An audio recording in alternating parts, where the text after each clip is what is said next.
Assalamualaikum warahmatullahi wabarakatuh. Perkenalkan, nama saya Maulida Aini Mahbubah, NIM T2019-1231. Di sini saya akan menjelaskan sedikit tentang kajian teori. Kajian teori merupakan salah satu tahapan dalam proses penelitian yang harus dilakukan oleh peneliti.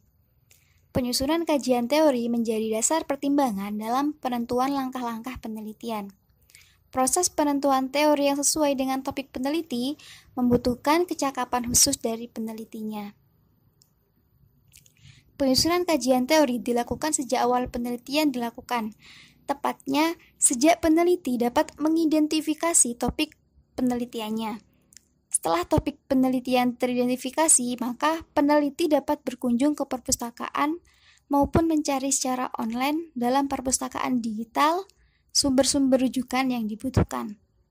Saat ini, proses pencapaian rujukan secara digital lebih mudah dibandingkan dengan perpustakaan tradisional. Dengan menggunakan akses internet, maka peneliti dapat mencari dan menemukan semua rujukan yang dibutuhkan untuk mendukung topik risetnya. Sekian, wassalamualaikum warahmatullahi wabarakatuh. Assalamualaikum warahmatullahi wabarakatuh. Nama saya Erta Jessica Martasari, NIM T2019-1215. Di sini saya akan menjelaskan mengenai kajian teori. Isi dari kajian teori tersebut tentang pengertian komite sekolah. Dalam pasal 1 ayat 2, keputusan menteri tersebut dinyatakan, setiap satuan pendidikan atau kelompok satuan pendidikan dibentuk oleh komite sekolah atas prakarsa masyarakat, satuan pendidikan, dan atau pemerintah kabupaten atau kota. Komite sendiri dalam keputusan menteri didefinisikan sebagai badan mandiri yang mewadahi peran serta masyarakat dalam rangka meningkatkan mutu, pemerataan, dan efisiensi dalam pengelolaan pendidikan di satuan pendidikan, baik pada pendidikan prasekolah, jalur pendidikan sekolah, maupun jalur pendidikan luar sekolah. Dalam Undang-Undang Sidiknas tahun 2003 dikemukakan bahwa komite sekolah adalah lembaga mandiri yang beranggotakan orang tua atau wali murid, komunitas sekolah, serta tokoh masyarakat, dan berfungsi memberikan pertimbangan tentang manajemen sekolah. Selain itu, dikemukakan bahwa Dewan Pendidikan adalah lembaga mandiri yang beranggotakan sebagai unsur masyarakat dan berfungsi memberikan pertimbangan dalam rangka memberdayakan dan menjamin kualitas pendidikan di tingkat pusat, provinsi, dan kabupaten atau kota. Keberadaan kedua lembaga tersebut atau komite sekolah dan dewan pendidikan merupakan persyaratan mutlak bagi implementasi manajemen sekolah yang efektif dan efisien. Oleh karena itu, untuk menciptakan sekolah yang mandiri, efektif, efisien, produktif, dan akuntabel, kepala sekolah dituntut untuk menggandeng komite sekolah dan dewan pendidikan. Terima kasih, sekian dari saya. Materi selanjutnya akan dibahas oleh rekan saya.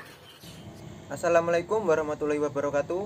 Perkenalkan, nama saya Muhammad Miftahuddin, NIM T2019-1243. Di sini saya akan menjelaskan atau melanjutkan pembahasan dari kelompok saya, yaitu tentang contoh kajian teori tentang peran komite sekolah. Peran sebagai pemberi pertimbangan atau nasihat menunjukkan respon dan keikutsertaan Dewan Pendidik dan komite sekolah memajukan dan meningkatkan kualitas penyelenggaraan pendidikan di daerah dan di sekolah.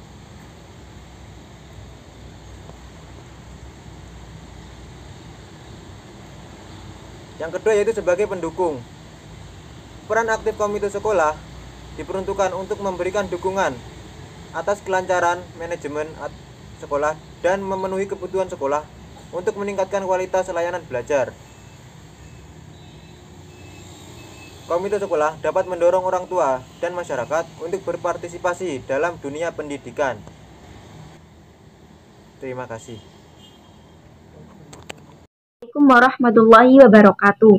Nama saya Nafisa Nazilatul Khairiyah, NIM T 2019-1232. Di sini saya akan menjelaskan mengenai peningkatan mutu pendidikan. Mutu pendidikan harus diupayakan untuk mencapai kemajuan yang dilandasi oleh suatu perubahan terencana. Peningkatan mutu pendidikan diperoleh melalui dua strategi, yaitu peningkatan mutu pendidikan yang berorientasi akademis untuk memberi dasar minimal dalam perjalanan yang harus ditempuh mencapai mutu pendidikan yang dipersyaratkan oleh tuntutan zaman. Dan peningkatan mutu yang berorientasi pada keterampilan hidup yang esensial yang dicakupi oleh pendidikan yang berlandasan luas, nyata, dan bermakna.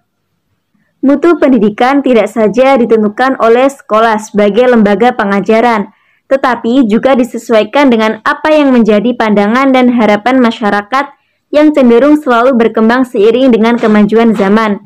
Bertitik tolak pada kecenderungan ini, penilaian masyarakat tentang mutu lulusan sekolah maupun terus-menerus berkembang. Karena itu, sekolah harus terus-menerus meningkatkan mutu lulusannya dengan menyesuaikan perkembangan tuntutan masyarakat menuju pada mutu pendidikan yang dilandasi tolak ukur normal ideal. Kurang lebihnya mohon maaf, semoga bermanfaat. Wassalamualaikum warahmatullahi wabarakatuh. Bismillahirrahmanirrahim. Perkenalkan, nama saya Muhammad Agung Warul Iman, NIM T 2019-1229. Pada kesempatan kali ini saya akan menjelaskan tentang kajian terdahulu.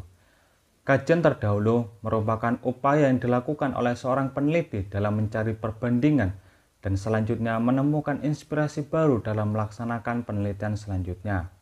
Selain itu, kajian terdahulu juga berfungsi bagi seorang peneliti dalam memposisikan penelitiannya serta menunjukkan orisinalitas dari karya penelitiannya.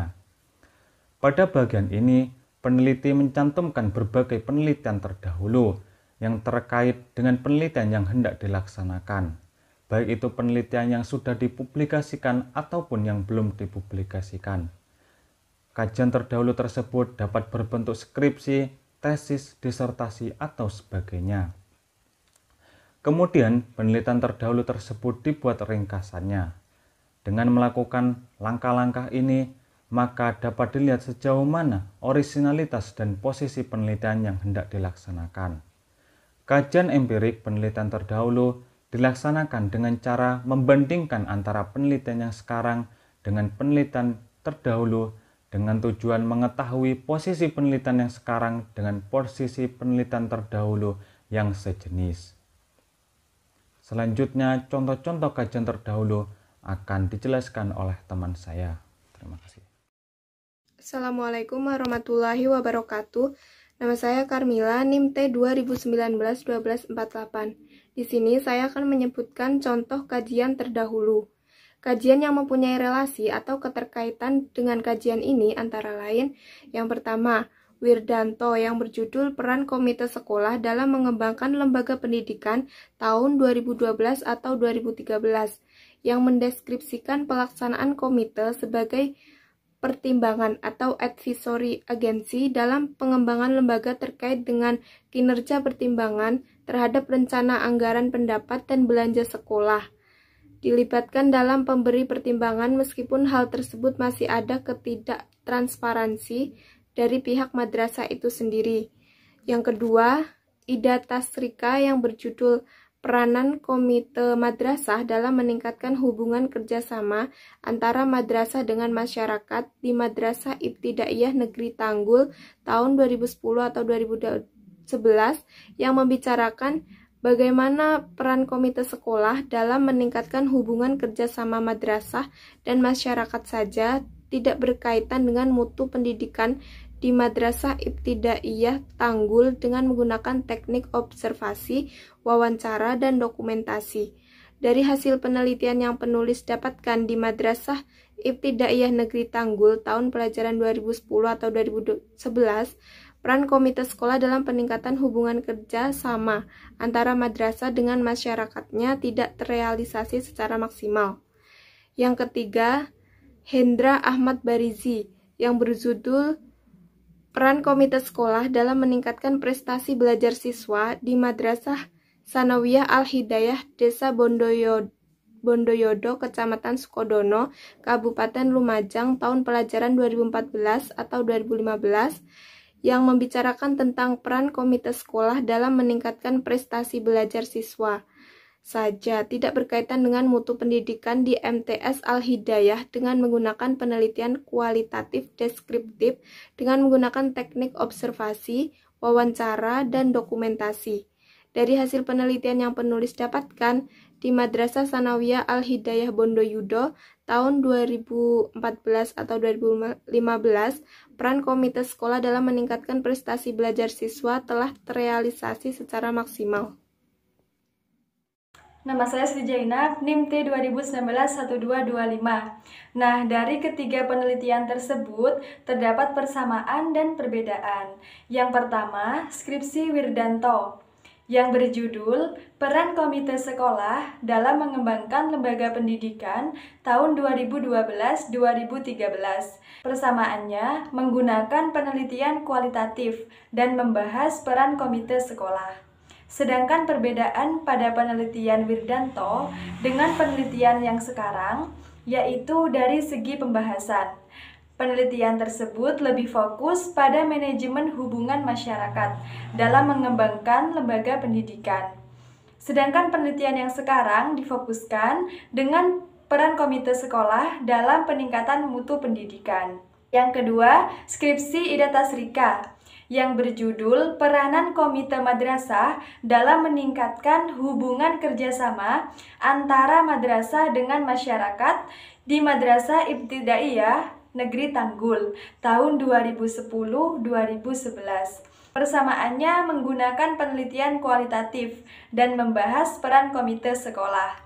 Sedangkan perbedaannya terletak pada pembahasan, fokus, dan tujuan penelitian. Kemudian yang ketiga, skripsi Hendra Ahmad Barizi yang berjudul Peran Komite Sekolah dalam Meningkatkan Prestasi Belajar Siswa di Madrasah Sanawiyah Al-Hidayah Desa Bondoyodo, Kecamatan Sukodono, Kabupaten Lumajang, tahun pelajaran 2014-2015. Persamaannya menggunakan penelitian kualitatif dan membahas peran komite sekolah. Sedangkan perbedaannya yaitu penelitian Hendra lebih memfokuskan pada peran komite sekolah dalam meningkatkan prestasi belajar siswa. Sedangkan penelitian yang sekarang fokus pada peningkatan mutu pendidikan. Sekian presentasi dari kelompok kami. Kurang lebihnya mohon maaf. Wassalamualaikum warahmatullahi wabarakatuh.